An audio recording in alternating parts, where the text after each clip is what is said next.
reservas energéticas, pero iba preservando su tejido muscular, su proteína, ¿no? Y que como él estaba entre el día 12 y 16, y que en esos días, pues básicamente la energía se obtenía del catabolismo lipídico. Habíamos visto los experimentos de Cuthbertson, en donde él demostró que en las pacientes en reposo había un proceso de degradación proteica, básicamente a partir de las proteínas musculares, pero era una degradación transitoria y pequeña, secundaria al reposo, ¿no? Y que eso es algo que se descubre y que es algo que ocurre, ¿no? Cuando uno entra en un reposo absoluto, pues va a tener esta degradación de proteínas de una manera transitoria y limitada. Pero él también descubrió de que en los pacientes con fracturas de huesos largos, en realidad pacientes injuriados, porque lo de las fracturas era simplemente como fue un hallazgo, se hizo el estudio en estos pacientes, pero en realidad todos los pacientes con injuria iban a tener una gran pérdida de nitrógeno, de fósforo, de creatinina, de potasio, de azufre, todos iones, todos moléculas intracelulares, y con esto él intuyó, hipotetizó de que después de una injuria, en este caso la fractura, los pacientes deberían tener una reacción generalizada de su cuerpo, algo que estuviera circulando en su sangre, algo que estuviera activado en su sistema nervioso central, que les hacía perder tejido muscular, ¿no? Entonces, pero claro, en este tiempo, cuando él hizo esto, 1928, 1930, no tenía manera de saber qué era, ¿no? Entonces, pero digamos que desde allí ya se tenía la idea de que había una activación hormonal. Lo primero que se fue estudiando fue los corticoides circulantes como explicación a este proceso, ¿no? Entonces, se pensó inicialmente de que los corticoides aumentaban y que eso era la causa de toda esta respuesta metabólica a la injuria y el trauma, ¿no? Cómo era, rápidamente recordar esto, cómo era el metabolismo proteico de una persona normal, cómo es de que los 100 gramos de aminoácidos circulantes se iban permanentemente intercambiando con este gran compartimento que es la proteína funcional, en donde está el 17% de nuestro peso, que es proteína. Entonces, y cómo esto era un intercambio de 300 a 400 gramos por día, y de que además con la proteína que venía de la dieta y con la proteína que se perdía en la orina, cómo este equilibrio era un equilibrio perfecto y donde nuestro balance nitrogenado era cero. Cómo es que esto era como una rueda, una rueda muy bonita, muy perfecta, que representaba este equilibrio perfecto.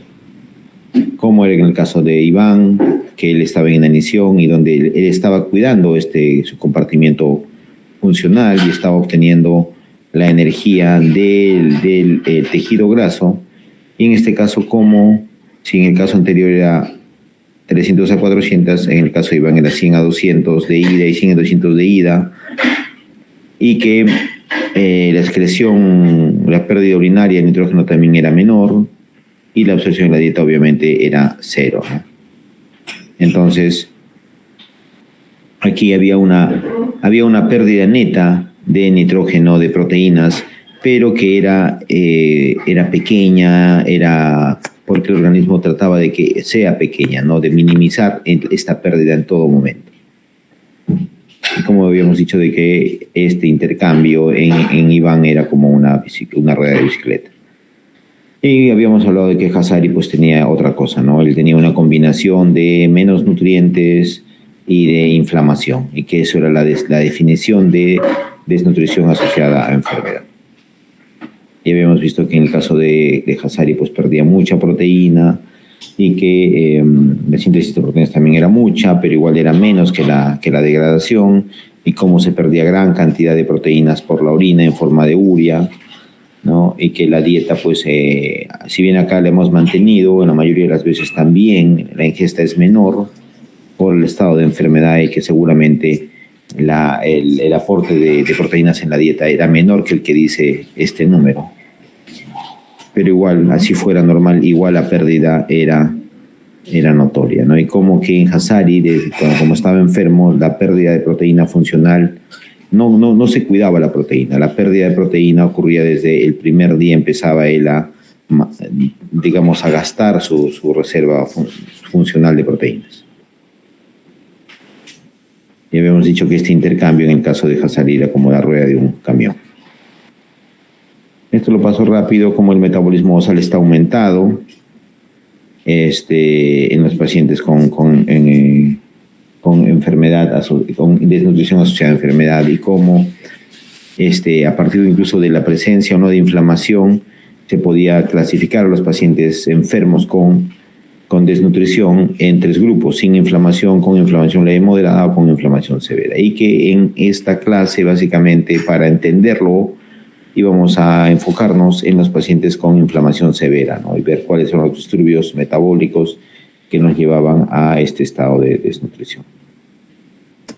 Habíamos hablado de las causas de muerte posterior a trauma, cómo en las primeras 24 o 48 horas o tenían daños muy graves que les llevaban a la muerte, o tenían daño neurológico severo, una inflamación severa del encéfalo que los llevaba a la muerte, pero que una vez superado este periodo de 24 o 48 horas, si lograban sobrevivir los pacientes, no morían del daño del trauma, sino morían de la respuesta a ese daño. Dicen los días y semanas que siguieron al insulto inicial, largamente los resultados de la sepsis o de la falla orgánica múltiple eran las causas de la muerte en estos pacientes. Entonces, habíamos dicho, si estos pacientes morían de esta respuesta a la injuria, esta respuesta al interés, entonces, ¿qué era eso, no? Y habíamos visto que era una serie predecible, orquestada, adaptativa de eventos, una serie de eventos que ocurrían en nuestro cuerpo, que eran nuestras, y que lo que querían era maximizar las posibilidades de que nuestros tejidos cicatricen y que finalmente esto nos lleve a sobrevivir a este evento, a esta injuria.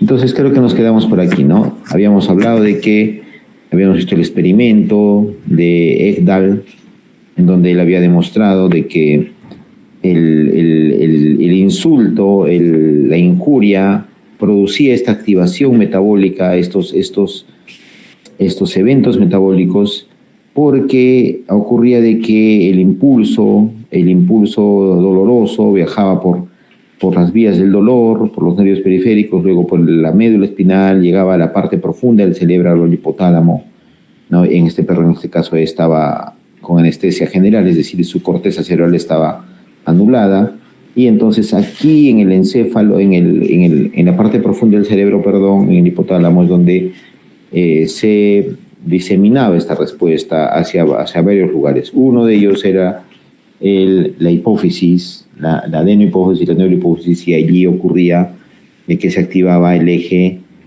hipotálamo hipófisis adrenal, ¿no? Y el otro que se activaba era el eje hipotálamo simpático adrenal, ¿no? Entonces estos dos ejes explicaban muchos de los cambios metabólicos, y como aquí, una vez que le quemaban, empezaba a subir el cortisol, y que después, al cortar el nervio, el cortisol le caía, ¿no? Y que una vez ya cortado el nervio o bloqueada la médula, ya volvían a aplicar calor aquí al perrito, y ya no subía, ¿no? Ya no se veía esa respuesta, ¿no? Entonces, pues se demostró claramente que en cuestión de minutos, en unos muy pocos minutos, esta respuesta se daba, ¿no? Como quemar la patita del perro hacía que la corteza suprarrenal secrete a los muy pocos minutos una gran cantidad de cortisol que nos llevaba a cambios metabólicos profundos. ¿Me están escuchando bien? ¿Todo bien hasta ahora? Sí, doctor. Ya, perfecto. creo que con la mayoría nos quedamos acá, ¿no? Habíamos visto cómo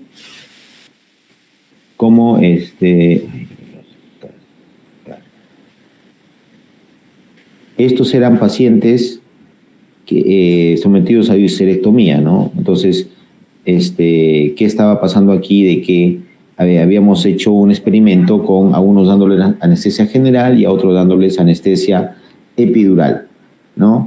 Entonces, habíamos visto que aquí en negro están los de anestesia general y cómo su balance nitrogenado, es decir, su pérdida neta de proteínas había sido cerca de 23, sumando el primer día, que era -8, el segundo día -6, el tercer día -4, el cuarto día -2 y este día -1, digamos, o -2.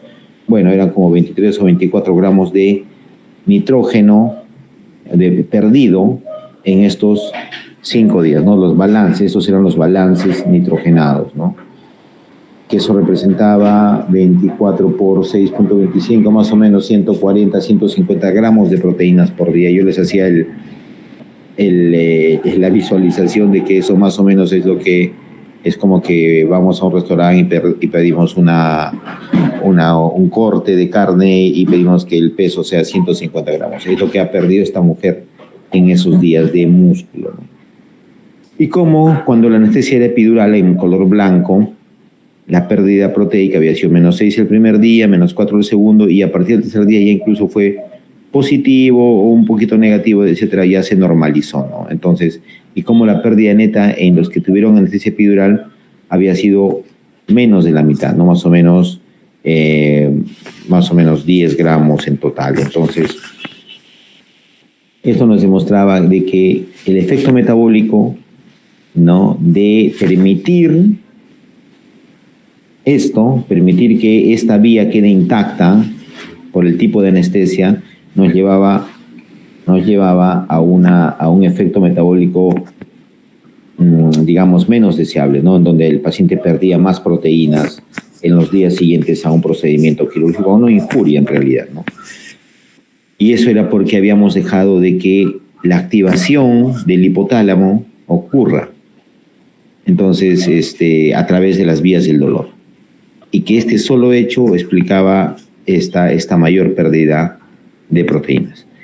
Si no entienden, por favor, alguna cosa, sin ningún temor, nada, pueden preguntar en cualquier momento. Ya me interrumpen y me preguntan. Si alguna cosa no entienden, no me siguen.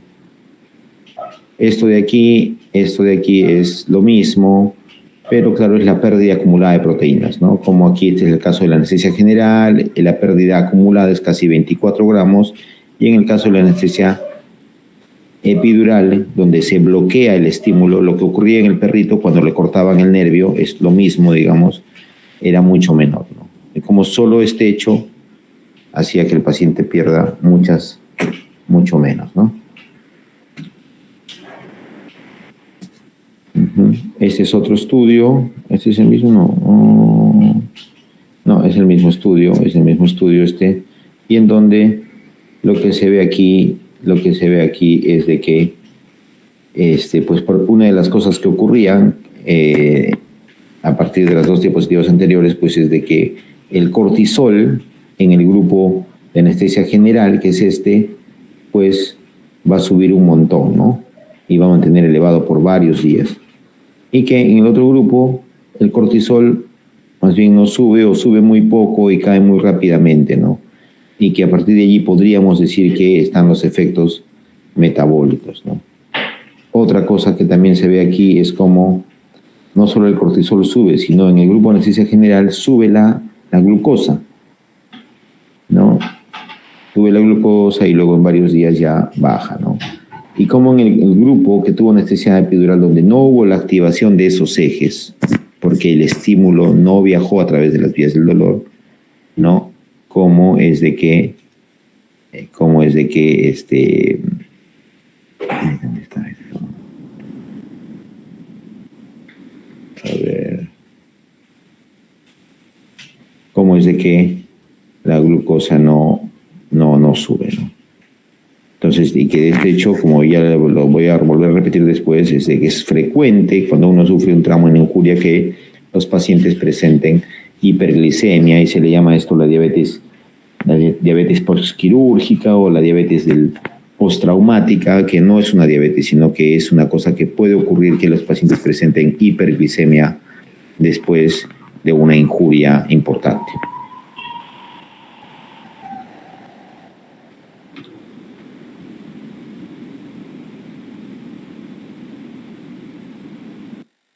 Respuesta catabólica al trauma y que explican todo esto, estos efectos metabólicos, donde lo más importante es la pérdida de proteína. Como, al contrario de Iván, los pacientes que sufren un trauma no cuidan su músculo, sino lo destruyen desde el primer momento. Y como ese estado hipermetabólico que tienen los pacientes después del trauma puede variar de acuerdo a la magnitud del trauma, ¿no? En tiempo y en intensidad. Entonces vemos aquí, por ejemplo, como una quemadura severa, el efecto metabólico puede durar mucho tiempo, ¿no? Hasta un año los pacientes siguen hipermetabólicos. Entonces siguen teniendo un metabolismo basal elevado, un catabolismo proteico elevado. Son pacientes que es muy difícil subir de peso para ellos, a pesar de que incluso han salido ya a tiempo del hospital, digamos, y no recuperan su estado metabólico basal, ¿no? En trauma es menos tiempo, en sepsis es menos tiempo, pero en quemadura dura muchísimo. Claro, la pregunta es, ¿y a dónde se van esas proteínas que rompe el paciente? Aquí en este estudio de Gore, él nos muestra cómo en el músculo la síntesis de proteína, ¿no?, es excedida por la destrucción de proteína, ¿no?, y se tiene un balance neto negativo. Entonces en el músculo se pierde proteína, pero en la piel, estos en pacientes quemados, que es el órgano dañado, como la síntesis de proteína más bien excede por mucho la degradación de proteína, que es casi nula, y que esto nos da un balance muy positivo. Esto demuestra que, claro, sacamos proteína del músculo y la utilizamos para formar tejido de reparación o tejido inflamatorio o el sistema inmunológico que está actuando allí para defendernos. Entonces, para eso precisamente es que se mueve el músculo, no para volver a producir músculo, sino para ser utilizado en otros tejidos. Nuevamente, la pérdida de nitrógeno que es proporcional a la magnitud de la injuria, ¿no? Entonces, como aquí una cirugía electiva, en esta pequeña curvita, es lo que pasaba con las pacientes histerectomizadas, ¿no? Como la pérdida era del orden del 8 a 10 gramos de nitrógeno perdidos por día, ¿no? Y como en infección, por ejemplo, cómo subía, cómo seguía subiendo más en sepsis, cómo subía más ya en politrauma y cómo subía en quemadura, ¿no? Entonces, habíamos hecho el ejercicio aquí, que por ejemplo, un paciente que mantenía una pérdida, ¿no?, digamos de 25 gramos por día durante 10 días, solo 10 días, pero podría ser mucho más, digamos aquí 25, pongámosle 20 días de una pérdida cercana a 25 por día. Eso nos da 20 por 25, ¿cuánto sale eso? ¿Cuánto sale? 10 por 25, 20 por 25, 500, ¿no? 500 gramos de nitrógeno. Y eso que se pierden en 20 días, por ejemplo, después de una quemadura severa. 500 gramos. Y eso en pérdida proteica sería por 6,25, 500 por 6 son más de 3 kilos, imagínense, de pérdida muscular.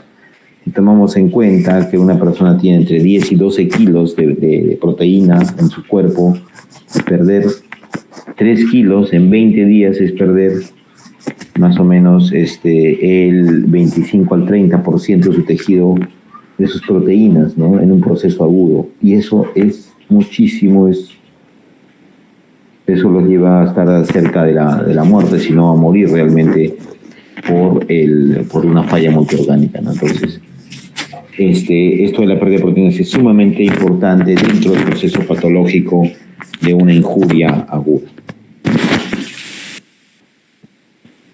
La respuesta al estrés que nos lleva a estos cambios metabólicos tiene su explicación en que ya hay también una respuesta genética.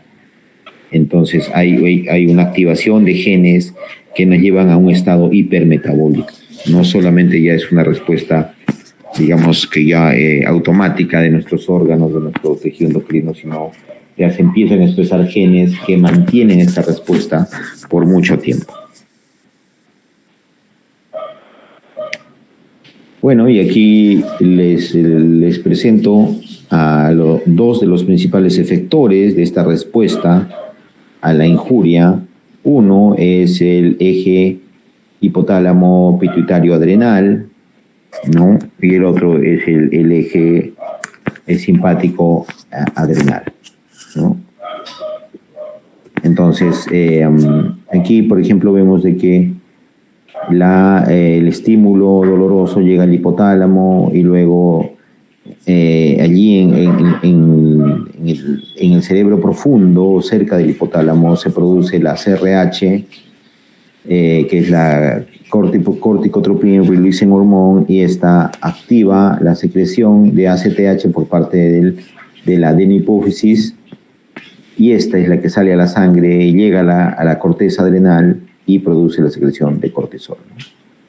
Y como en el otro lado tenemos de que en el cerebro profundo, también en el hipotálamo, hay otras vías que van a la activación del sistema nervioso autonómico, de la vía parasimpática, y finalmente esta vía llega a la médula adrenal y se secretan las catecolaminas, que también explican muchos de los efectos fisiológicos y metabólicos de la respuesta al trauma. La respuesta simpático-adrenal se efectúa por vías nerviosas a través de la médula espinal, y estas vías van llegando a todos los órganos. Todos los órganos tienen una inervación por donde llega estas señales nerviosas. Por ejemplo, en el páncreas hay los receptores alfa-2 adrenérgicos que cuando son activados suprimen la secreción de insulina. Entonces esto ocurre en un primer momento cuando ocurre la injuria, y en ese momento la secreción de insulina se ve anulada. Y se entiende porque en ese momento, en el momento temprano después de la injuria, el individuo debe tener altos niveles, o sea, debe asegurarse de que la glucosa esté disponible en la sangre para que alimente el cerebro y el cerebro pueda, resolver esta situación de crisis, ¿no? Entonces, no se secreta insulina y la glucosa sube en la sangre, y aseguramos que el cerebro funcione adecuadamente, pues sabemos que en ese momento el cerebro solo se alimenta de glucosa, ¿no? Pero hoy en el tejido musculoesquelético, en el tejido adiposo, a través de sus propios receptores adrenérgicos, beta 1, beta 2, beta 3, que producen lipólisis, o en el hígado, a través de sus receptores alfa y beta adrenérgicos, ¿no? Por ejemplo, se produce la gluconeogénesis o la degradación del glucógeno, es decir, todos estos efectos que vemos que ocurren en los estados catabólicos. Nuevamente mostrarles cómo los receptores alfa y beta adrenérgicos están pues en todo el cuerpo, ¿no? En todo el cuerpo. Y entonces se van dando, una vez que se activa el sistema simpático, se van dando la activación de todos estos. Algunos son metabólicos y otros no, ¿no? Los órganos metabólicos, el páncreas, el hígado, el tejido adiposo, el tejido muscular, ¿no? Y otros que no son fisiológicos, básicamente. Entonces, repasando aquí, la hipófisis secreta, vamos a repasar el eje hipotálamo hipófisis adrenal, y vamos a ver que básicamente hay dos hormonas que se secretan y que tienen efectos metabólicos en una situación post-injuria. Una es la ACTH y otra es la GH. La ACTH Es un péptido de 39 aminoácidos sintetizado a partir de la propia opiomelanocortina que estimula la secreción de glucocorticoides por la corteza suprarrenal.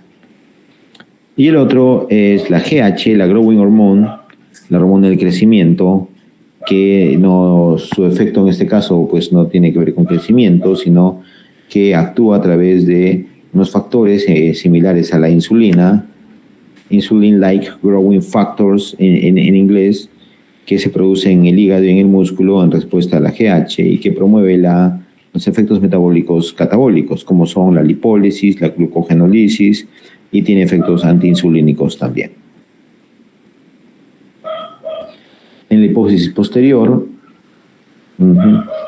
que es inervada directamente por terminales nerviosas que vienen del hipotálamo, se secreta la vasopresina. La vasopresina es la hormona antidiurética y también tiene un efecto no solamente antidiurético en el riñón, sino también que estimula la secreción de opiomelanocortina en la en la neurohipófisis, un efecto central en la neurohipófisis y un efecto periférico en los riñones, ¿no? Vamos a ver ahora el cortisol. El cortisol es secretado por la corteza adrenal, tiene un feedback con la secreción, un feedback negativo con la secreción de ACTH, es decir, cuando sube el cortisol se deja de secretar ACTH, es un mecanismo de control del eje. Cuando ocurre una injuria, este feedback se pierde y tanto el cortisol como el ACTH están muy altos en los siguientes días después de una injuria. Además de tener efectos metabólicos, que son estos: proteólisis, lipólisis, neoglucogénesis, tiene efectos antiinflamatorios, inhibe la migración de macrófagos y linfocitos y bloquea la producción de ciertas citoquinas en el cuerpo, ¿no?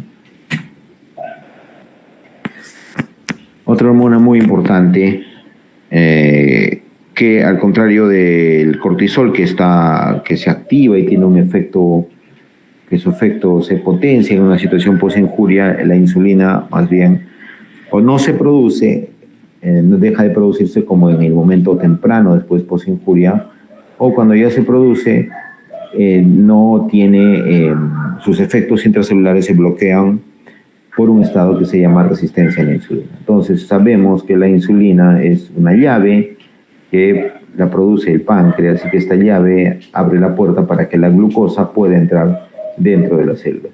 Entonces, cuando o no hay la llave, es decir, no se produce insulina, o la llave funciona mal, como es la resistencia a la insulina, la glucosa no va a entrar en las células y esto también va a potenciar los efectos metabólicos de la respuesta al trauma. Lo que les comenté, hiperglicemia post-injuria, diabetes postquirúrgica, son términos para expresar esta situación clínica del aumento de la glucosa en los estados post-injuria. ¿Qué es la resistencia a la insulina? La resistencia a la insulina es la inhabilidad de la insulina para estimular adecuadamente el ingreso de la glucosa hacia las células, principalmente hacia el tejido esquelético o para inhibir la gluconeogénesis en el hígado.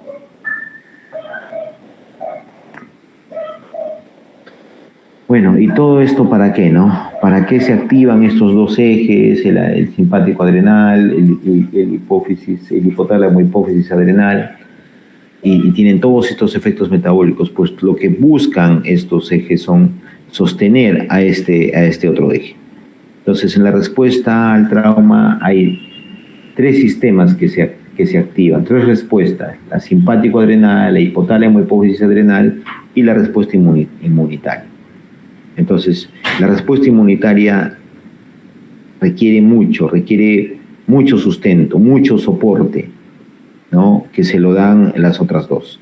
Entonces, en esta respuesta, por ejemplo, se tiene que combatir las infecciones bacterianas, se tienen que reparar los tejidos y se tienen que producir muchísimas moléculas, las interleuquinas, las citoquinas, los anticuerpos, y se tienen que construir muchísimas células, ¿no? Y ustedes saben que las células se construyen a partir de proteínas, ¿no? Entonces, y también que requiere muchísima energía. Para todos estos procesos necesitamos energía, ¿no? Y estructura. Energía y estructura, y eso viene a partir de los sustratos que se obtienen de la respuesta catabólica. Entonces, pero también el sistema inmune tiene genera sus propios cambios metabólicos. La respuesta inmune inflamatoria, ¿sí?, propia del sistema inmunológico también tiene cambios metabólicos, aparte de los que ya les he mencionado, ¿no? Estimulan el catabolismo, estimulan la resistencia a la insulina, estimulan la degradación del músculo, estimulan la lipólisis, ¿no? Nos lleva a un estado de hipermetabolismo.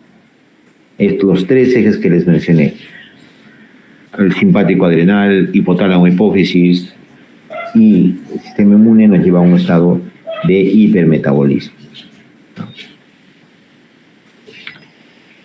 Entonces, como les dije, no sé si les contesto, pero bueno, lo voy a repetir aquí.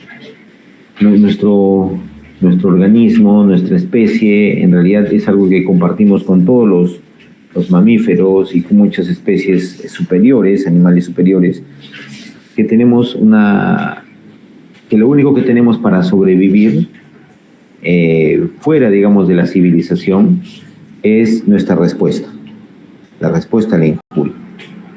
En un momento en el que no hay hospitales, no hay UCI, ¿no? Lo único que nos puede salvar la vida, por ejemplo, si estamos perdidos en la selva y estamos heridos, ¿no?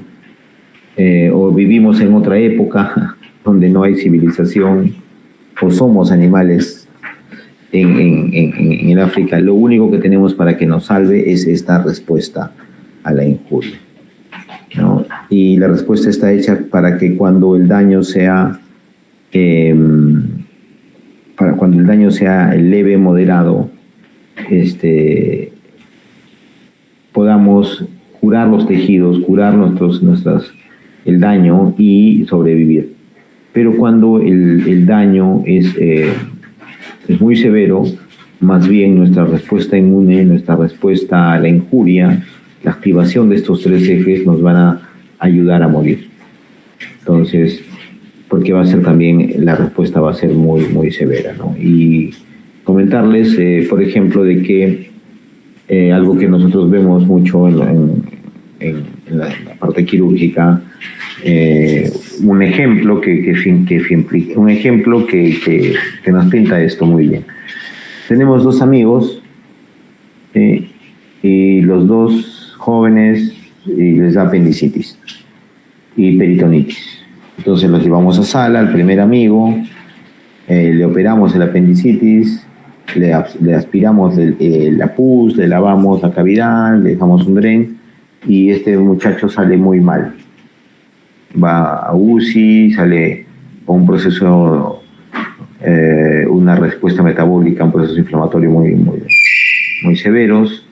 Queda en UCI por una semana, sale de UCI muy débil, ha perdido mucho músculo, le tiemblan las piernas cuando se para, y para regresar a la universidad a estudiar se demora 1 mes o 2 meses, por lo menos. Pierde el semestre. Y su amigo, que también estudia, y lo mismo, y la misma apendicitis, la misma bacteria, la misma cantidad de pus, todo igual.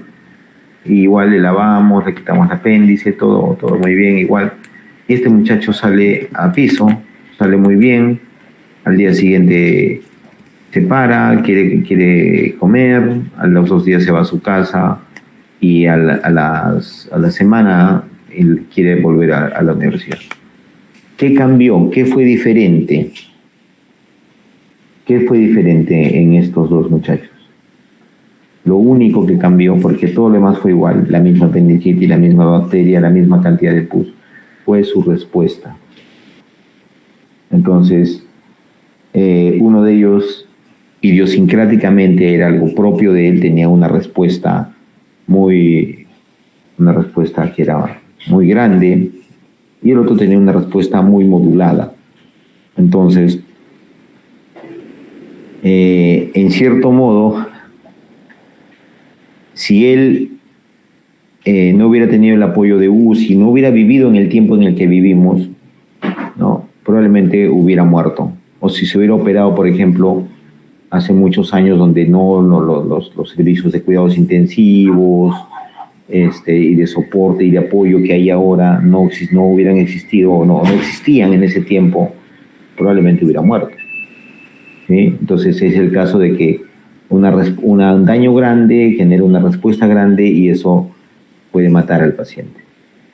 ¿Sí? O puede matar al individuo, al organismo, lo que les mencionaba. En cambio, el otro tuvo una respuesta muy modulada, muy moderada, ¿no? Y de que en este tiempo tal vez es más deseable, ¿no? En este tiempo donde tenemos muchas otras cosas que nos ayudan a sobrevivir, ¿no? Como líquidos endovenosos, nutrición parenteral, cuidados intensivos, antibióticos muy potentes, etc., ¿no? Bueno. ¿Alguna pregunta? ¿Me escuchan? Sí, doctor. Sí, doctor. Ya. ¿Alguna pregunta?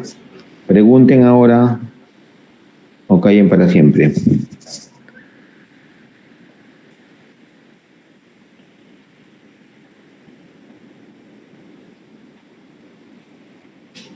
¿Nada? Bueno. A ver.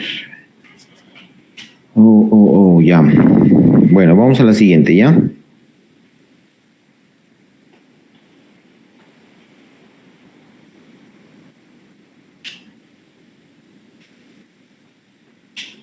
Ya. Se ve bien, ¿no? Sí, doctor. Ya, gracias, chicos. Bueno. Muy bien. Entonces ya hemos hecho hasta aquí metabolismo de carbohidratos, metabolismo de macronutrientes, ¿no? Carbohidratos, lípidos y proteínas.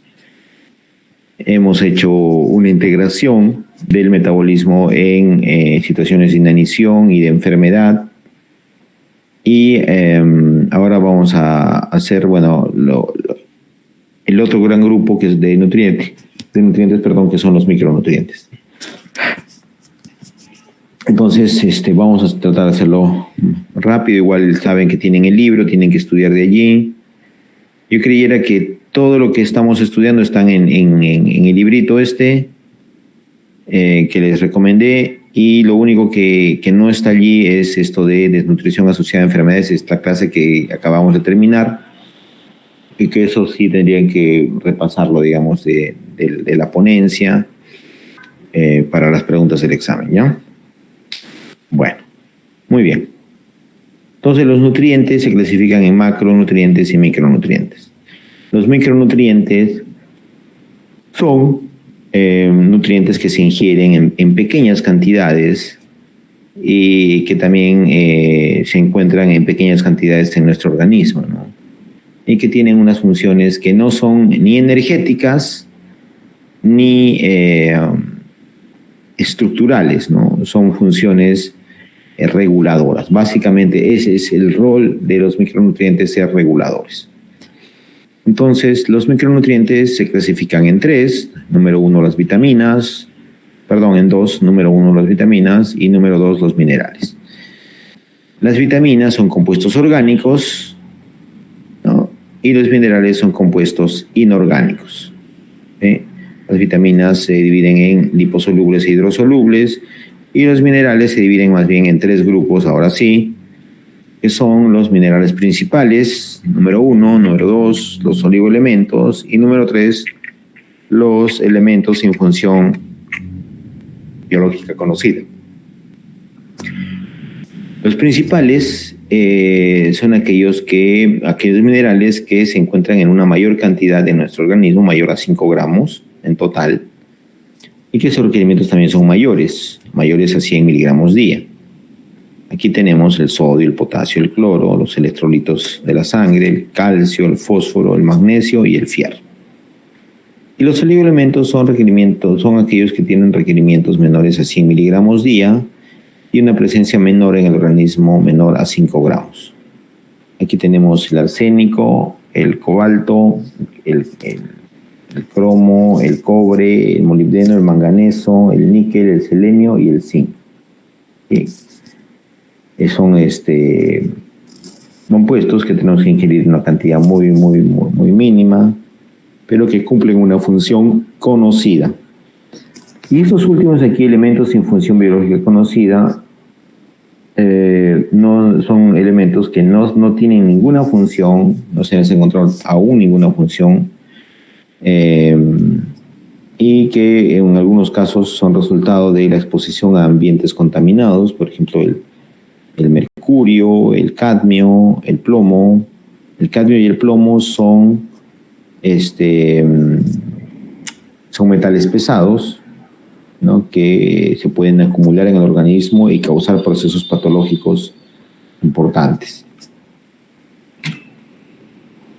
Para estudiar los micronutrientes tenemos que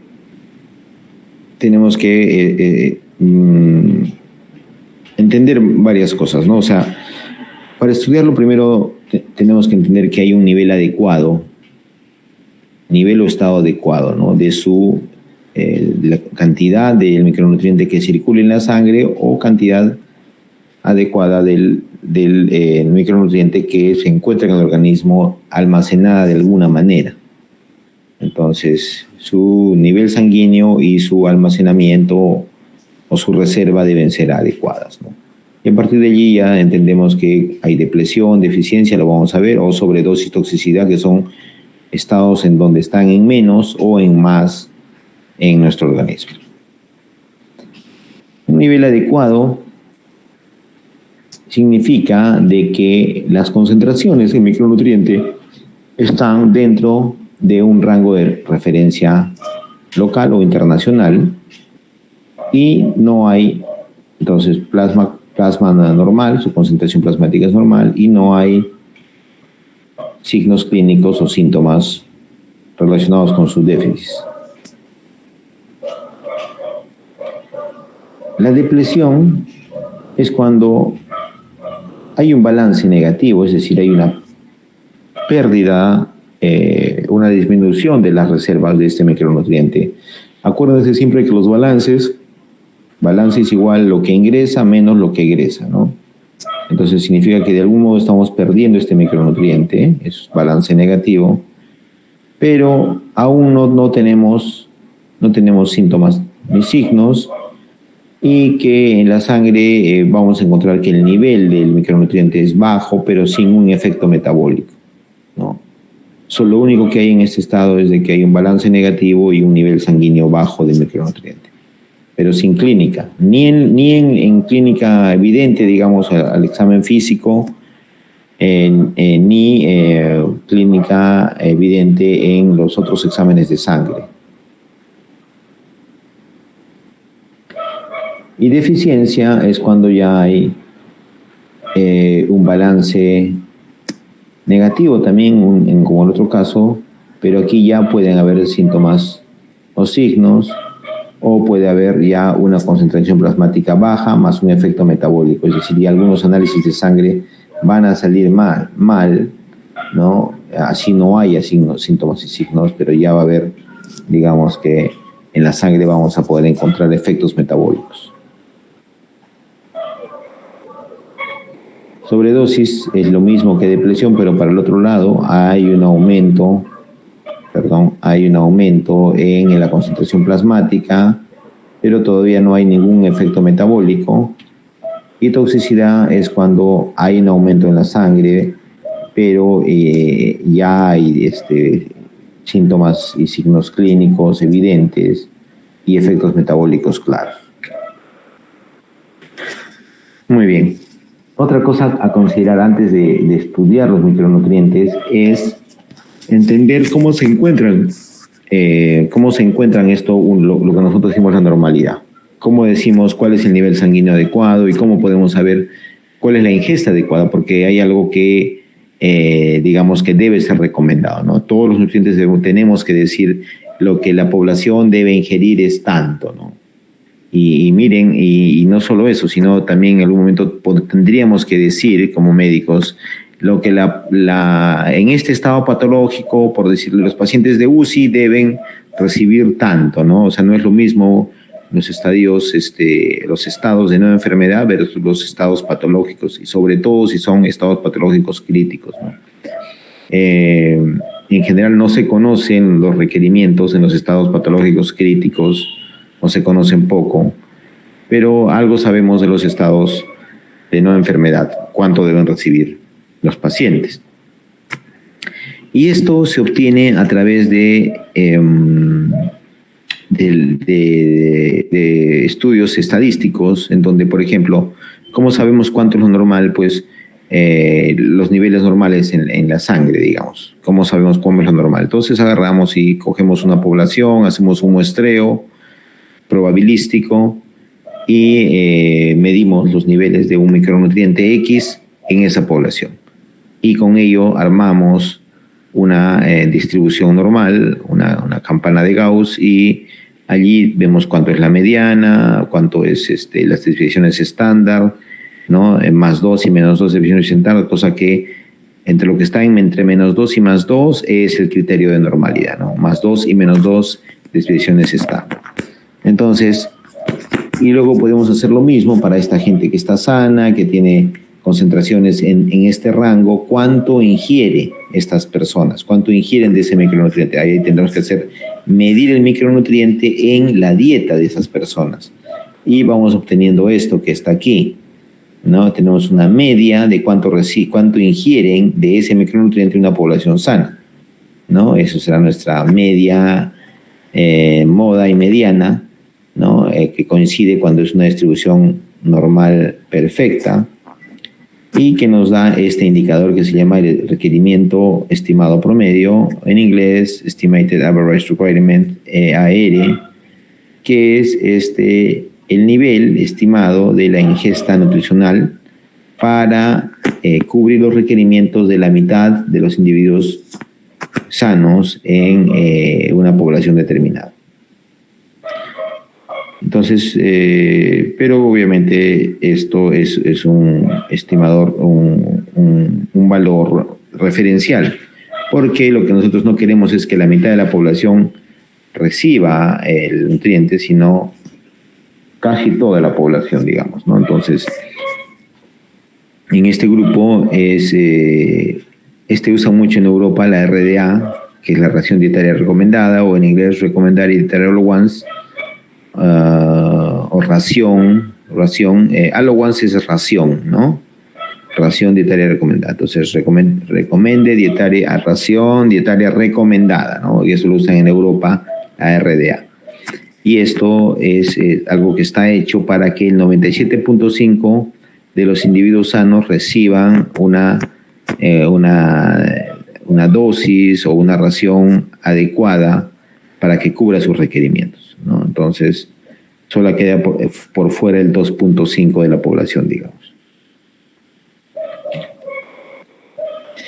Pero los americanos usan, en Norteamérica, en Estados Unidos, usan otros parámetros. Ellos dicen, bueno, no sabemos mucho de cuánto es la ingesta, digamos, o hay un criterio solamente estadístico, y en algunas situaciones de enfermedad no se sabe muy bien cuánto es exactamente la ingesta recomendada. Entonces nosotros más bien vamos a dar lo más que se pueda. Entonces ellos buscaron este indicador, este valor que se llama límite superior de la ingesta, o Tolerable Upper Intake, TUI, que es los niveles más altos que no causan toxicidad, ¿no? Donde no hay riesgo de sobredosis o toxicidad. Entonces dicen, bueno, esto estaría bien para nosotros porque vamos a dar lo más que se puede de un micronutriente, pero sin causarle toxicidad. Y a partir de ellos construyen, estos son los americanos, el INR, que es ingesta nutricional de referencia en español, o DRI en inglés, que es Dietary Reference Intake, que es lo que más se usa en la literatura mundial, el DRI o el INR en español, lo mismo. y que aquí, a partir de los anteriores que les he mencionado, ¿no? Del RDA, a partir de la anterior que es el límite superior de la ingesta, del EAR, construyen este número que es superior a todos estos, pero que tampoco es el límite superior de la ingesta, no es. Entonces, pero es un valor que es varias veces por encima, digamos, del RDA, ¿no? Entonces ellos dicen es preferible dar de más a un punto que no podamos causar daño a ajustarnos tanto, ¿no? Entonces, acordarse de este número del INR. Muy bien. Vamos ahora a ver los minerales principales, a repasarlos rápidamente. Hablamos del sodio, potasio, cloro, calcio, fosfato, magnesio y hierro. Miren, de sodio necesitamos 1600 miligramos, aquí no lo puse, es miligramos, agréguenlo por favor. Potasio es 3500, cloruro 2500 miligramos, o sea, 1.6 gramos, ¿no? Potasio 3.5 gramos, cloruro 2.5, calcio 700 miligramos, fosfato 550, magnesio 300, ¿no? Si ustedes se ven aquí, están en qué alimentos están principalmente. Y si vemos riesgo de carencia, pues hay muy pocos, ¿no? Y en este caso solo el veganismo, el calcio y el hierro, el veganismo también lo mismo, ¿no? ¿Por qué? Porque estos minerales están muy presentes en la gran mayoría de los alimentos. Es muy difícil tener carencia dietética de estos minerales principales, ¿no? Muy bien. Entonces, nos vamos a repasar un poco las vitaminas. Vamos a ver las vitaminas liposolubles e hidrosolubles. Hay 4 liposolubles y 9 hidrosolubles. ¿Y qué son las vitaminas? Las vitaminas, como les digo, son compuestos orgánicos esenciales y que cumplen roles reguladores, como ser cofactores de enzimas de diversas vías metabólicas. Esa es su principal función, ser cofactores de enzimas. Interesante esto de aquí. Dice que la vitamina C no la pueden sintetizar, la sintetizan todos los animales, todas las plantas, todos los seres vivos sintetizan vitamina C, menos estas especies. Los monos, los simios, los homínidos, que somos nosotros, los murciélagos y los guinea pig, que son los cuyes, entiendo. Solo estas especies no producen vitamina C, todas las demás la producen. Entonces, en algún punto nosotros perdimos la capacidad de sintetizar este compuesto orgánico importante, probablemente porque la teníamos en una cantidad muy grande en nuestro medio y era difícil que tuviéramos problemas con su ingesta. Y entonces, ahí ocurrió un mecanismo evolutivo, ¿no? que nos llevó a perder esa capacidad de sintetizar, por ejemplo, vitamina C. Y otro punto importante aquí, y con esto termino esta parte, era de que las deficiencias de micronutrientes nunca vienen solas, ¿sí? Podemos tener deficiencias que favorecen la aparición de la enfermedad, deficiencias que empeoran la enfermedad o deficiencias resultado de la enfermedad. Por ejemplo, el alcoholismo, ¿no? Condiciones que empeoran la enfermedad, déficit de tiamina o de fierro, y deficiencias que resultan de la enfermedad, pues todas las vitaminas liposolubles, muchas del complejo B, son el resultado de esta condición, ¿no? Nunca vienen solas. La anemia, todas estas pueden producir anemia. La falla crónica intestinal, todas estas son el resultado de una falla crónica intestinal, de los síndromes de mala absorción. Como les decía, nunca vienen solas, ¿no? Siempre vienen juntas, incluso algunas de ellas tienen nombre propio, ¿no? Pero igual estas tampoco vienen solas, vienen como que combinadas con muchas otras deficiencias.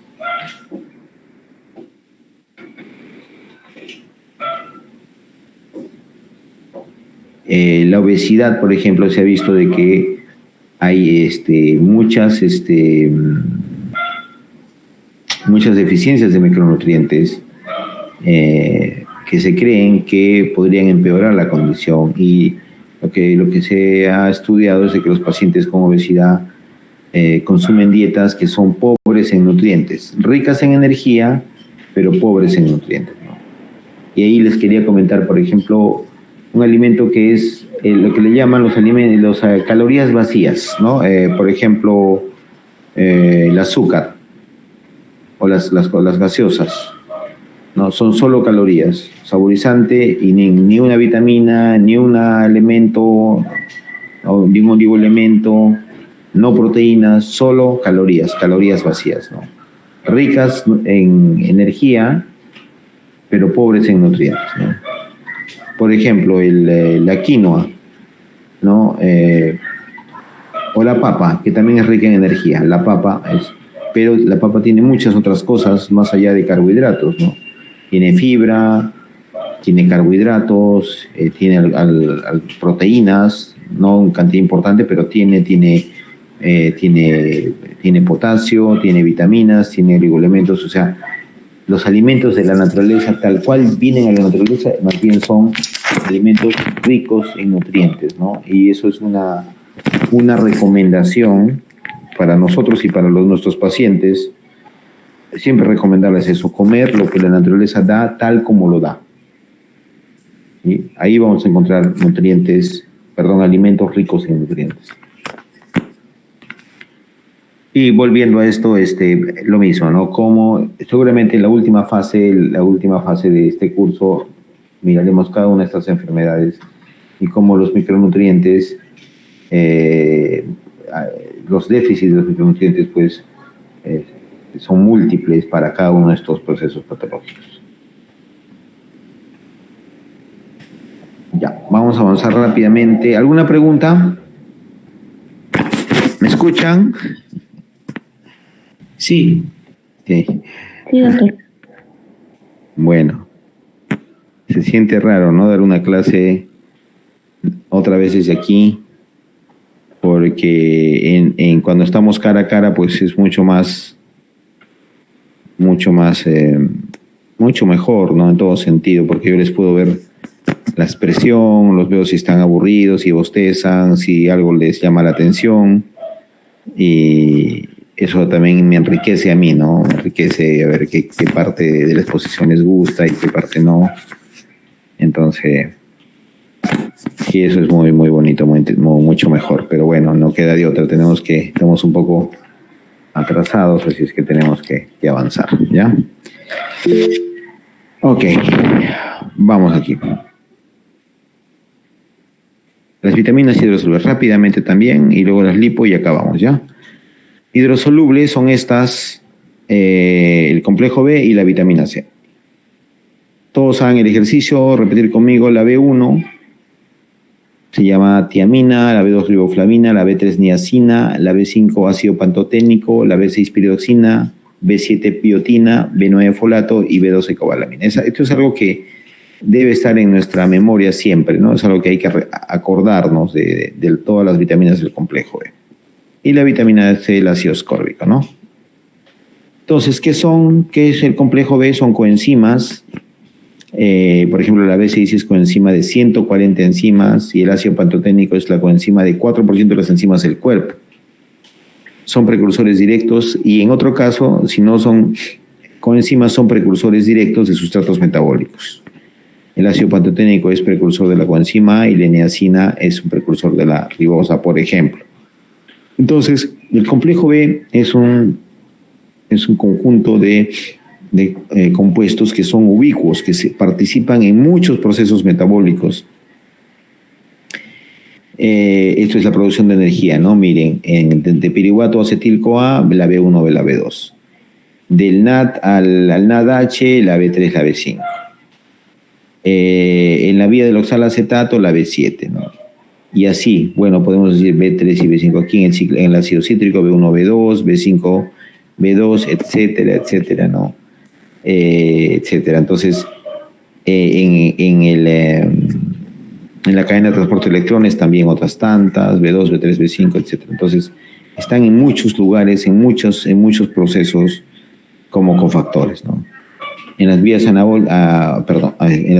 las vías de formación de energía es lo anterior, y aquí también en las vías anabólicas también están en muchos otros lugares, en el ciclo del folato, en el ciclo de la metionina, ¿no? Como antioxidantes, en el ciclo del ácido cítrico, etcétera, etcétera. En la formación de aminoácidos, pues participan en todos estos procesos, ¿no? Por eso es difícil a veces decir el efecto metabólico neto, ¿no? Pocos déficits vitamínicos tienen un nombre propio, ¿ya? Y ahora lo vamos a ver. La tiamina, la B1. Su INR, ingesta nutricional de referencia, o DRI en inglés es DRI, Dietary Reference Intake, en castellano INR, es 900 microgramos, ¿no? Y lo que les contaba, creo que les estuve contando esto, que los veganos tienen estas tablitas y ellos ven cuánto de una vitamina X tiene 100 gramos de un determinado alimento, ¿no? Entonces ellos van combinando sus alimentos para que tener todo lo necesario de todas las vitaminas, de los aminoácidos esenciales, etcétera, ¿no?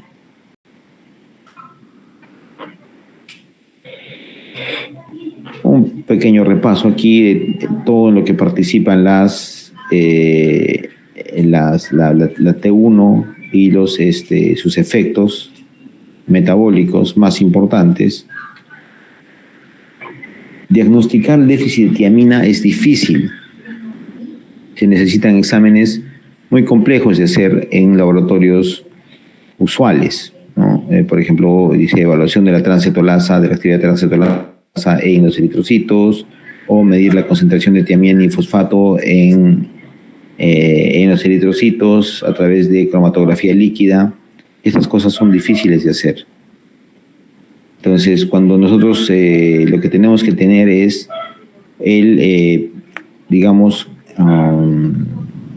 sospechar el diagnóstico en los pacientes de riesgo. Voy a repetirlo, eso es muy importante. Y no solo para esto, sino para muchas enfermedades en donde las pruebas diagnósticas no están accesibles, ¿sí? Sospechar el diagnóstico, tener la sospecha diagnóstica en pacientes de riesgo. Por tercera vez, tener la sospecha diagnóstica en los pacientes de riesgo. ¿Cuál es la clínica? ¿Cuáles son los síndromes que se generan a partir de las deficiencias de tiamina? 1, el síndrome de Wernicke, ataxia, confusión mental y oftalmoplegia, ¿sí? Parálisis de los nervios motores del ojo. Además puede haber irritabilidad, convulsiones, parestesias, papiledema. Esto se parece mucho a un síndrome neurológico, ¿no? Entonces, y se puede confundir. Pero, por ejemplo, si esto aparece en un paciente con desnutrición severa o aparece en un paciente con alcoholismo, siempre pensar en eso, ¿no? La sospecha diagnóstica a partir de estos síntomas o de estos signos en un paciente en un grupo de riesgo. Otra, la psicosis de Korsakoff. Pérdida de la memoria de corto plazo, confabulación, paciente se inventa lo que le ha pasado en el día, lo que le ha pasado hace poco, desorientación temporoespacial, cambios en el humor. Todo esto es, si uno lo dice, es una enfermedad psiquiátrica, ¿sí? Pero si esto nuevamente aparece en un paciente alcohólico, desnutrido, ¿no? Entonces, y como sabemos que es difícil probarlo, lo único que nos queda es hacer una prueba terapéutica, es decir, administrarle tiamina al paciente en cualquiera de esos dos casos, e investigar las otras posibles causas de esto. Hacerle una tomografía, hacerle un estudio del medio interno, cosas que expliquen, estos síntomas, ¿no? Buscando otras explicaciones. Pero mientras tanto, igual le vamos a poner. Importante aquí, ponerle la tiamina endovenosa, ¿no? Importante aquí decirles que en las vitaminas hidrosolubles el riesgo de toxicidad es mínimo. O sea, podemos dar y no preocuparnos por la toxicidad, ¿ya? No hay toxicidad, para los términos prácticos, en las vitaminas hidrosolubles. En las vitaminas liposolubles sí hay riesgo de toxicidad cuando se da en exceso. ¿Ya? Bueno, otros síndromes que aparecen son el beriberi. Beriberi hay un beriberi seco, que es básicamente una polineuropatía periférica, y el beriberi húmedo, y Shonshin, que aparece en Japón, que son una enfermedad cardíaca que simula una insuficiencia cardíaca, ¿no? En ambos casos. Acá está. Los factores de riesgo. Entonces, acá está. Alcoholismo, malnutrición, estas van muy asociadas, ¿no? Los alcohólicos generalmente son malnutridos, ¿no? La malnutrición de otras causas, el síndrome de realimentación, la cirugía bariátrica. Muchos pacientes bariátricos se operan y son gente, digamos, no fueron bien valorados, gente que no se apega a un cuidado.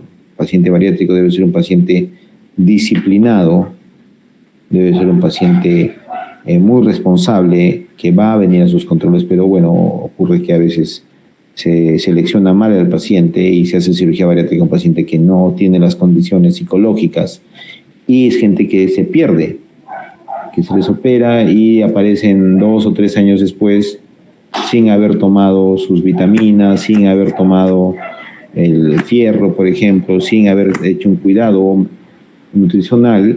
Y como saben, la cirugía bariátrica es sobre todo el bypass gástrico, es una cirugía que nos lleva a un síndrome de malabsorción. Y entonces son pacientes que llegan a las emergencias muy mal y pueden llegar con cualquiera de estos, ¿no? Por déficit de tiamina, con cualquiera de los síntomas que hemos mencionado ahorita.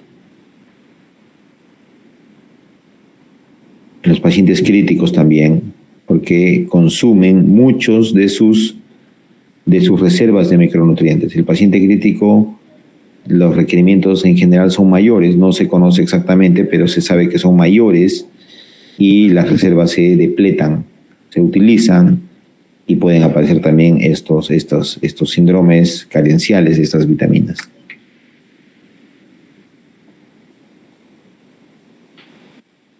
A ver. Ya. Bueno, la B2, la riboflavina. Recordarles que cuando no tienen nombre propio es que son muy raras las deficiencias. ¿Sí? Entonces la vitamina B1 no es raro, por eso tiene varios síndromes y tal. La riboflavina no tiene un nombre propio, ¿no? La riboflavina se encuentra en los alimentos en forma de dinucleótido de flavinadina, en forma de FAT. Las bacterias intestinales también lo pueden sintetizar. No hay toxicidad por esta vitamina. Se elimina por orina, todo exceso se elimina por orina. Se degrada por la luz UV. Ahí está su síntesis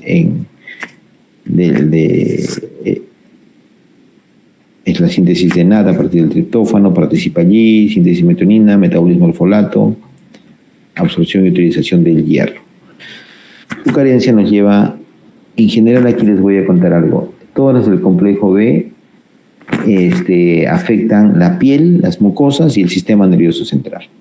Entonces, glositis, mucosas, estomatitis angular, piel y mucosas, prurito, piel, caída del cabello, piel, dermatitis seborreica, piel, cambios degenerativos del sistema nervioso central, sistema nervioso, ¿no? Entonces, a esos 3 órganos básicamente es donde están los síntomas. De todas las del complejo B ahora lo vamos a ver. La niacina.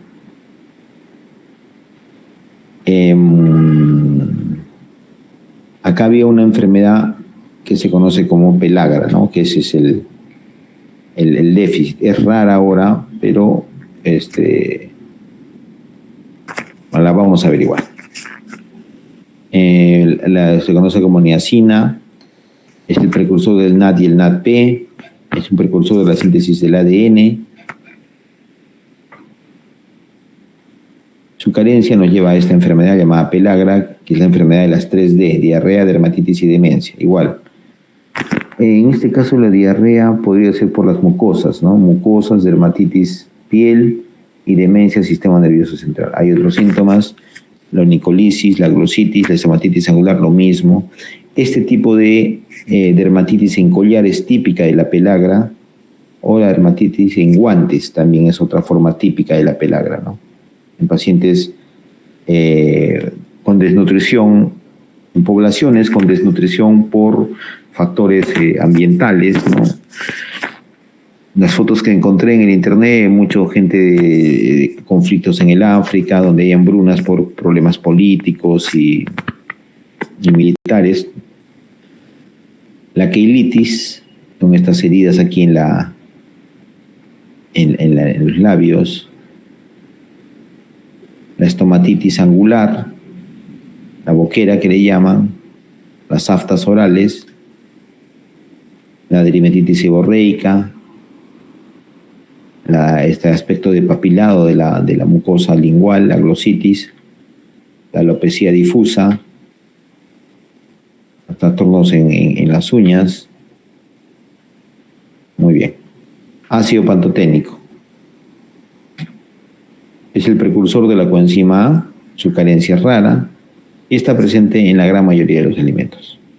Es difícil hacer una carencia aislada de B5, ¿no? Es muy difícil. La piridoxina. Esta tampoco tiene un nombre propio. Forma activa es el piridoxalfosfato, el PPD. Su carencia se asocia al uso de ciertos medicamentos. El que más debemos recordar aquí es la isoniazida, que es un medicamento que se usa para los pacientes con TBC. Y lo que ocurre es que estos medicamentos se unen a la vitamina B6 e inhiben o bloquean su absorción.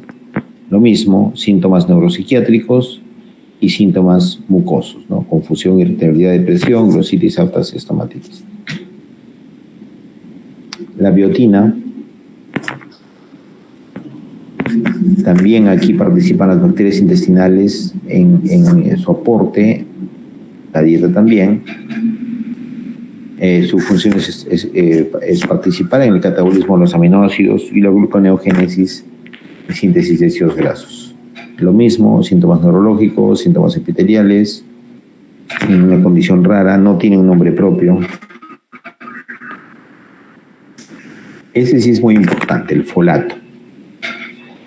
El folato, su forma activa es el 5,6,7,8 tetrahidrofolato, el THF, muy importante en la síntesis de la timidina, que es un compuesto, un componente de la síntesis del ADN y el ARN.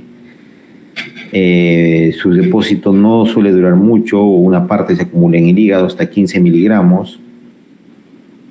Y a los pocos meses, si no se ingiere, se depleta completamente esta reserva. Ocurre anemia megaloblástica, estomatitis, glositis y alteraciones neuropsiquiátricas. Acá lo diferente en el folato son la anemia megaloblástica, ¿no?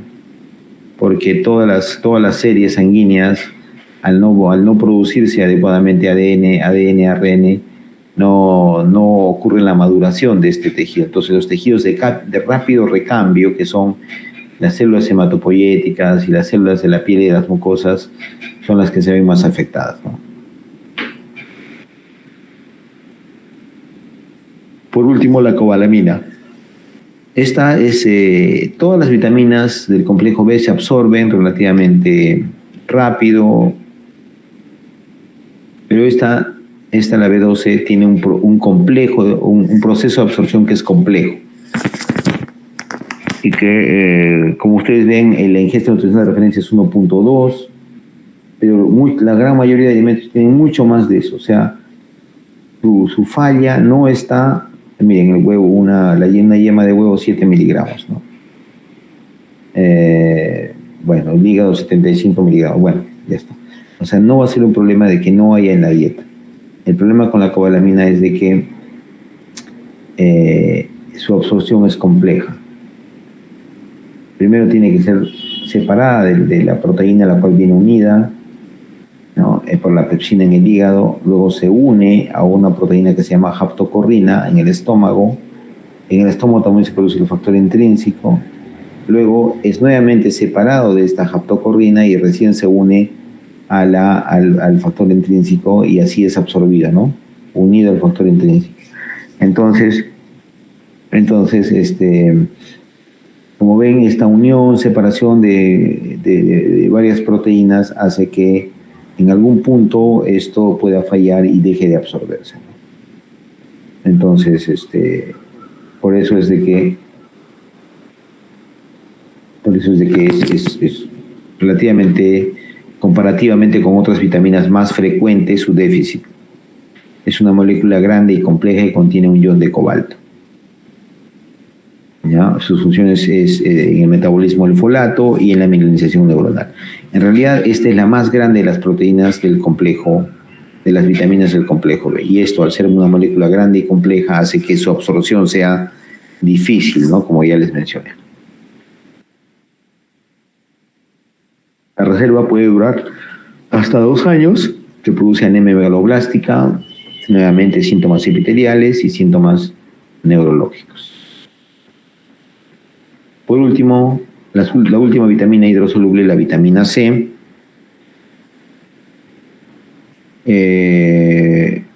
Todos sabemos de que están en los cítricos, soy en R35 miligramos, sin embargo, aquí en esta, creo que no hay ningún cítrico, ¿no? Pero hay algunas frutas donde se da muy bien, por ejemplo, la guayaba, 228 miligramos, el kiwi, la fresa.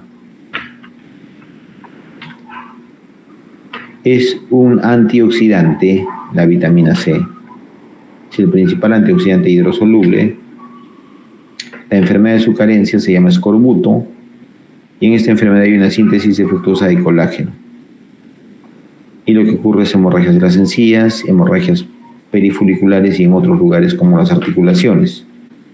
Hemorragias de las encías y hemorragias alrededor de los folículos pilosos. Muy bien. Ya estarán ya muy cansados.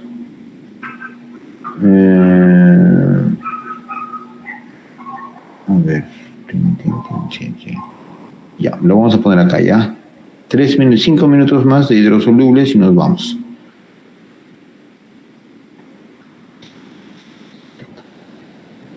Ya está. Muy bien. Las liposolubles, las ADEC, si son liposolubles son grasas. Todas las vitaminas liposolubles son lípidos. Tienen la estructura de los lípidos. La vitamina A, el retinol y los carotenoides participan en la eritropoiesis, en la visión, en la inmunidad y en la epitelización. En la visión, el cisretinal se une con la opsina y forman la rodopsina, que es un pigmento fotosensible de la retina. Permite la visión o trabaja en la retina, digamos. Por eso tiene que ver con la visión. Su carencia se asocia a estos síntomas, la sequedad de los ojos, las manchas de Vitot, que son estas manchas de queratina en la conjuntiva ocular, la ceguera nocturna por la rodopsina, alteraciones de la córnea, úlceras corneales y deformación de la córnea que se llama la queratomalacia, ¿no? Hay enfermedades que se tratan con vitamina A grandes dosis, la retinosis pigmentaria, la leucemia premelocítica, el acné grave y la psoriasis. Pero también su ingesta de los suplementos nos puede llevar a toxicidad. La vitamina D, el colecalciferol, si ustedes ven, esto se parece ¿cómo se llama esto? Al colesterol, ¿no? Que parece el anillo de esterano, que es el precursor del colesterol, ¿no? Y como su nombre lo dice, la vitamina D funciona como una hormona esteroidea. Entonces, acá hay una diferencia de la vitamina D con las demás vitaminas. La vitamina D tiene receptores en muchos tejidos del organismo. Hemos dicho que las vitaminas en general son cofactores o precursores metabólicos, pero esta vitamina se comporta prácticamente como una enzima, como una hormona. ¿no? Entonces regula muchos procesos y digamos que se puede circular por la sangre y actuar en muchos procesos metabólicos.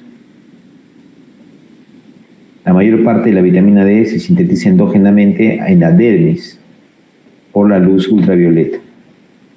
Y la forma activa es el 1,25 dihidroxicolecalciferol. En los alimentos, esta vitamina viene como 25 hidroxicalciferol, o sea, no viene la forma activa, sino eso ya va a ocurrir en otro lugar en el organismo. Aquí están todas sus funciones. Hemos dicho que la vitamina tiene sus receptores intranucleares, regula la hemostasis del calcio, la mineralización ósea, regula la secreción de insulina, el crecimiento de la definición celular y el tono vascular. Como les dije, la luz ultravioleta transforma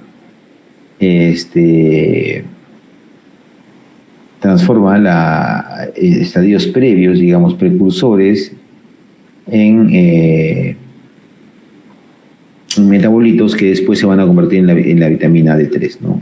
Entonces, de la piel viene la vitamina D3, que solo es 25, solo está hidroxilada en un solo punto, 25 hidroxilación, pero en el hígado ya sufre un proceso de hidroxila a 25 hidroxicolecalciferol y en el riñón se hidroxila nuevamente por una alfa hidroxilasa y ahí es donde ya viene la forma activa que es 2 veces hidroxilada 1,25 dihidroxicolecalciferol, ¿no?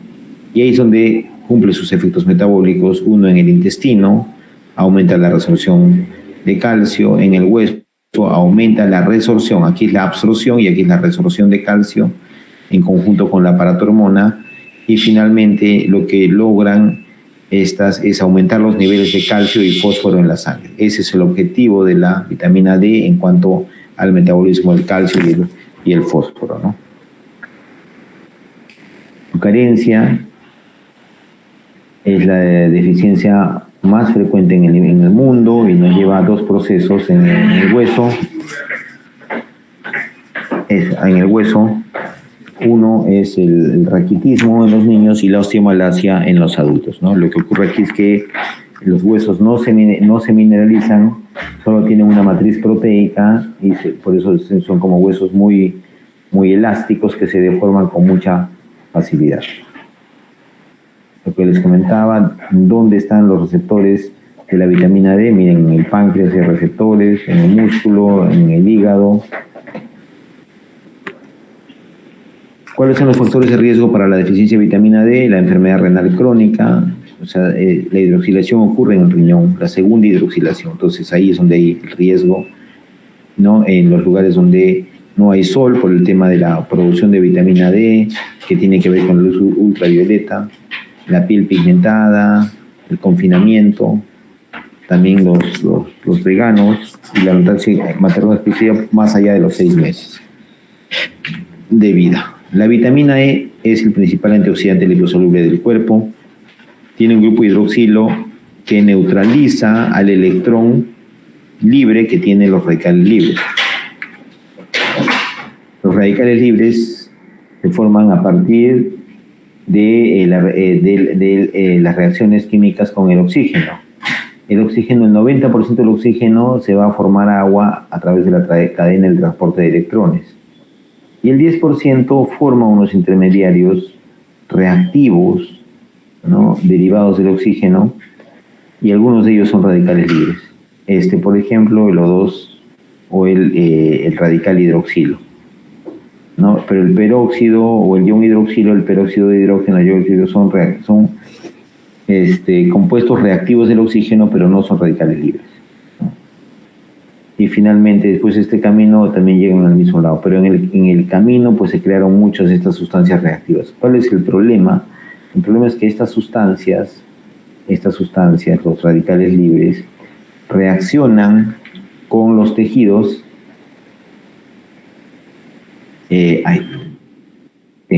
reaccionan con otras moléculas degradándolas o causándoles daño. Te dice que, por ejemplo, en la membrana celular un radical libre puede reaccionar hasta con 200 a 400 moléculas lipídicas de la membrana celular y las dañan, ¿no? Hasta que ésta recién es neutralizada.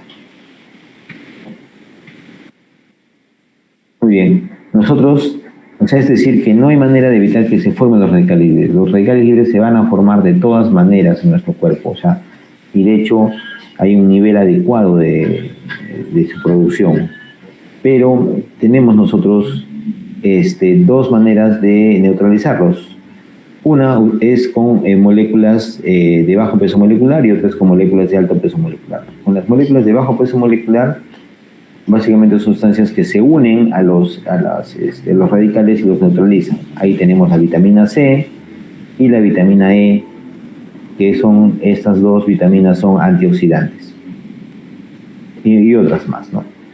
Y el otro sistema, que es el de los antioxidantes de alto peso molecular, son enzimas que degradan a los precursores de los radicales libres. La superóxido desmutasa, por ejemplo, que degrada el H2O2, por ejemplo. Entonces, normalmente cuando ocurre un estrés metabólico, ocurre un estrés oxidativo agudo, se acumulan los radicales libres, pero por nuestros sistemas de depuración, mediante los compuestos de alto y bajo peso molecular, pues eliminamos o depuramos los radicales libres a nivel normal de la célula. Pero a veces, cuando el daño es muy grande, el estrés oxidativo se cronifica, ¿no? Y se demora mucho más en depurarse, o a veces ya no se depura totalmente, sino que se pasa como que a un siguiente nivel de funcionamiento de la célula, en donde los radicales libres están en una mayor concentración. Todo esto no sin un daño importante a las estructuras celulares. Es lo que le llamamos el estrés oxidativo. Cuando el estrés oxidativo es alto, la célula se daña y muere. Cuando el estrés oxidativo es bajo, hay una respuesta adaptativa sin daño a la célula. Cuando el estrés oxidativo es intermedio, las células se pueden dañar, pero sobreviven, ¿no? Gracias a las respuestas adaptativas.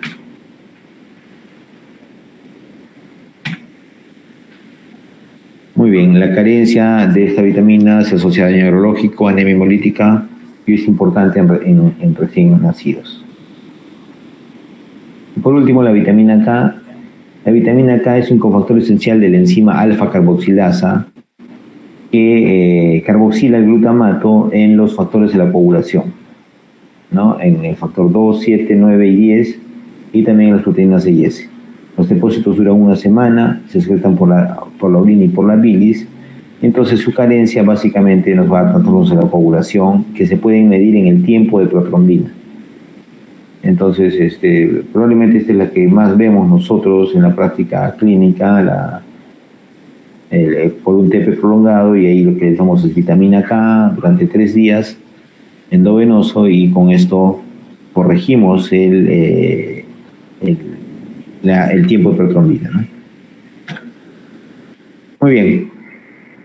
Hay otra charla aquí que igual se las voy a mandar a sus delegados, que ya no la vamos a hacer porque es muy largo, que es que también va a entrar en el examen, ¿ya? Metabolismo, anotar por favor, metabolismo del calcio, metabolismo del fósforo y metabolismo del hierro. Esas 3 van a entrar en el examen, ¿no? La pueden estudiar del libro o de otra fuente, y eso sería. La próxima semana con todos los grupos vamos a hacer los seminarios. Recordarles que los seminarios duran 10 minutos, las exposiciones. Cualquiera del grupo puede salir y puede cambiar en algún momento también. Todos tienen que dominar el tema. Número 1, número 2, va a haber preguntas después. ¿Qué más? Nada más. Y el examen va a ser el día 22 a las 11 de la mañana, ¿ya? El día 22 a las 11 es el examen. ¿Alguna pregunta?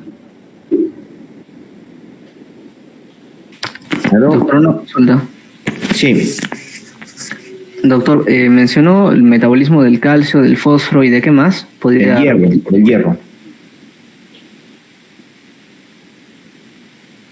Calcio, fósforo y hierro.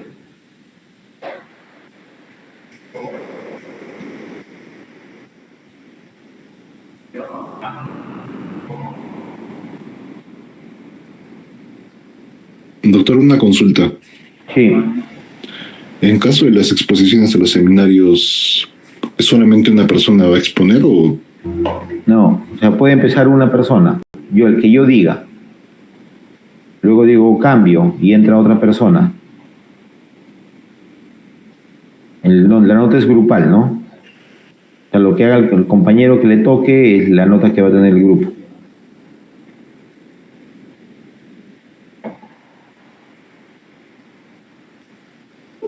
¿Está claro? Sí está claro, ¿no? ¿O lo repetimos? Ya lo repito, ¿ya? Son 7, 8 por grupo, ¿no es cierto? Entre 6 y 8. Entonces salen adelante, se sientan en primera fila, luego yo digo tal persona, la persona va, empieza la exposición, ¿no? Y a los 5 minutos yo digo pase otro, y el otro retoma donde está el compañero y sigue hablando, tal. Puedo decir 2 o 3 personas que van a exponer. ¿Sí?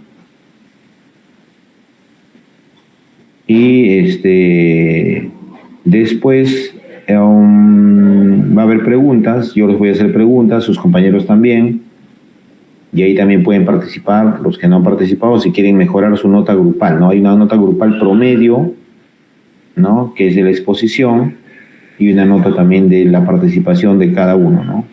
Al responder las preguntas.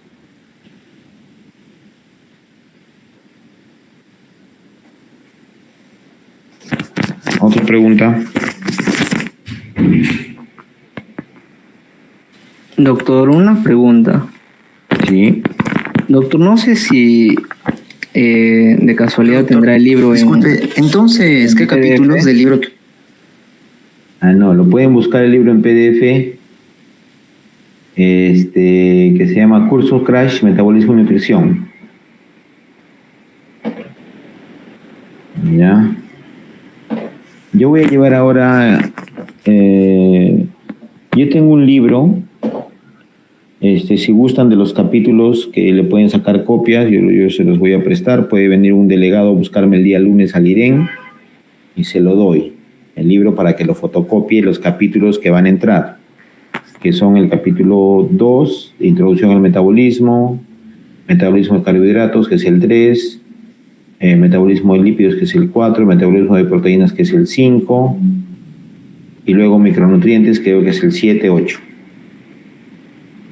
Y va a entrar también Desnutrición asociada a enfermedad, que eso solo está en la ponencia, ¿no? O en otra fuente que ustedes quieran consultar.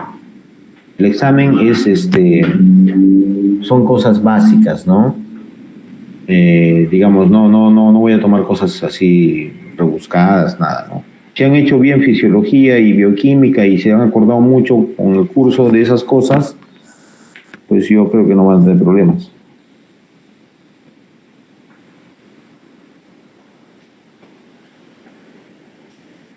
Ahora, si lo quieren, pueden enviar a su delegado, ¿no? Para darles y que fotocopien solo los capítulos que van a tomar. 1, 2. La otra es de que lo descarguen del internet. Lo descarguen, está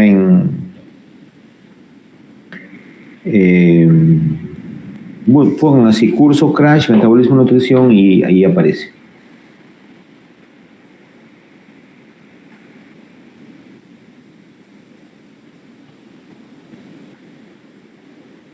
¿Están viendo mi pantalla? Sí, doctor.